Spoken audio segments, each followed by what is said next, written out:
പാതിവില തട്ടിപ്പ് കേസിൽ മലപ്പുറത്തെ മുസ്ലിം യൂത്ത് ലീഗ് നേതാവ് പോലീസിൽ കീഴടങ്ങി. മാറഞ്ചേരി പഞ്ചായത്ത് അംഗവും പൊന്നാനിയിലെ യൂത്ത് ലീഗ് നേതാവുമായ കെ ബക്കറാണ് കീഴടങ്ങിയത്. 330 പരാതികളിലായി 32 കേസുകൾ ബക്കറിനെതിരെയുണ്ട്. 2 മാസമായി ഇയാൾ ഒളിവിലായിരുന്നു. മുബഷീർ പി അക്ബർ നമുക്കൊപ്പം ചേരുന്നു.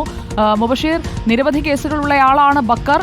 ഇപ്പോൾ ബക്കറിനെ ഈ പാതിവില തട്ടിപ്പ് കേസിൽ പോലീസിന് മുന്നിലേക്ക് ബക്കർ സ്വമേധയാ എത്തുകയായിരുന്നു. എവിടെയായിരുന്നു ഇദ്ദേഹം ഒളിവിൽ കഴിഞ്ഞിരുന്നത്? ആരൊക്കെ സഹായം നൽകി? ആ കാര്യങ്ങളിലേക്കൊക്കെ അന്വേഷണം നീളുമോ?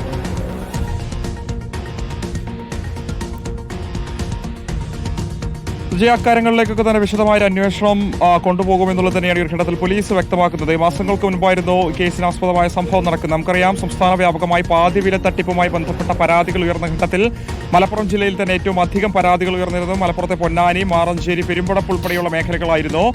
ഈ ഒരു മേഖലയിൽ ഹരിയാലി ട്രസ്റ്റ്, 16 ഓഫ് മാറഞ്ചേരി എന്നീ കൂട്ടായ്മകൾക്കെതിരെയായിരുന്നു പരാതി ഉണ്ടായിരുന്നത്. ഇതിന്റെ പ്രധാനപ്പെട്ട നടത്തിപ്പുകാരൻ കൂടിയായിരുന്ന മുസ്ലിം യൂത്ത് ലീഗ് നേതാവും മാറഞ്ചേരി പഞ്ചായത്തിലെ അംഗവുമായിരുന്ന കെ ബക്കറിനെതിരായിരുന്നു പരാതി ഉണ്ടായിരുന്നത്. 330 പരാതികൾ ഈ ഒരു സംഭവവുമായി ബന്ധപ്പെട്ട് വിവിധ വിഷയങ്ങൾ ഉന്നയിച്ചുകൊണ്ട് തട്ടിപ്പിൽ ഇരയായി എന്ന് ചൂണ്ടിക്കാണിച്ചുകൊണ്ട് ആളുകൾ ബക്കറിനെതിരെ നൽകിയിരുന്നു. 32 കേസുകളായിരുന്നു ഇതുമായി ബന്ധപ്പെട്ട് പെരുമ്പടപ്പ് പോലീസ് ബക്കറിനെതിരെ എടുത്തിരുന്നത്. എന്തായാലും ഇയാൾക്കു വേണ്ടി പോലീസ് അന്വേഷണം നടത്തി വരുന്നതിനിടയിലാണ് കഴിഞ്ഞ ദിവസം K A Backer Perumpadappu police സ്റ്റേഷനിൽ അഭിഭാഷകനോടൊപ്പം ഹാജരായിരിക്കുന്നത്.